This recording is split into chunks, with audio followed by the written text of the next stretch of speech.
ថ្ងៃនេះបងរៀនបងប្អូនអំពីរបៀបនៅក្នុងការស្ងោរគុជធ្វើបែបណាឲ្យស្វិតឆ្ងាញ់ល្អហើយមិនពិបាកឈរចាំកូរតោះឥឡូវយើងតាមដានដល់គ្នាបងប្អូនឥឡូវនេះយើងត្រូវការគុជមួយដុំណាអញ្ចឹងឥឡូវហ្នឹងយើងត្រូវការរែងសិនរែងអស់កតិចទូចហ្នឹងណាព្រោះកាលណាដែលយើងຕົកទាំងកតិចអញ្ចឹងធ្វើដល់ពេលដែលយើងដាំទៅនាំមកខាប់ទឹកទេបើកតិចទូចនេះយើងមិនប្រើវាទេយើងចោលវាណាហើយទឹកកន្លែងនេះបងប្អូនយើងត្រូវការចំណុះ6លីត្របាទឥឡូវយើងចាក់គុជចូលគុជលេហ្នឹងសូមបញ្ជាក់ប្រាប់បងប្អូនថាចាក់តិចណាហើយចឹងដៃមួយជាហៀងយើងកូរមួយជាហៀងយើងចាក់បងប្អូនឃើញទេចឹងធ្វើបែបណាបងប្អូនត្រូវកូរវាបើបងប្អូនអត់កូរទេវាក្រាបទៅខាងក្រោមអញ្ចឹងធ្វើឲ្យគុជនឹងស្អិតជាប់គ្នាបើគុជស្អិតជាប់គ្នានៅពេលដែលភ្ញៀវគាត់បឺតអត់ទៅទេអាចនឹងជាប់នឹងសយោអញ្ចឹងណាបាទបងប្អូនកូររ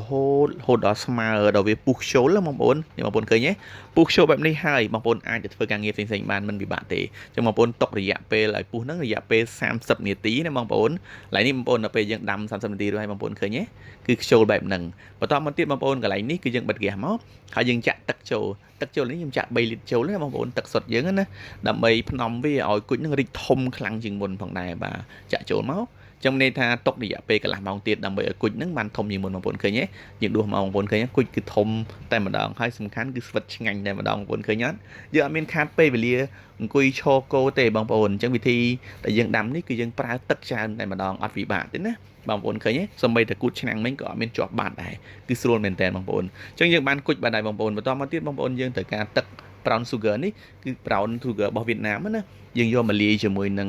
គុជយើងមកឥឡូវនេះខ្ញុំលាយកម្រិត100 ml ហើយបន្តមកទៀតយើងត្រូវលាយជាមួយនឹងទឹកស្ករនេះមកបងប្អូន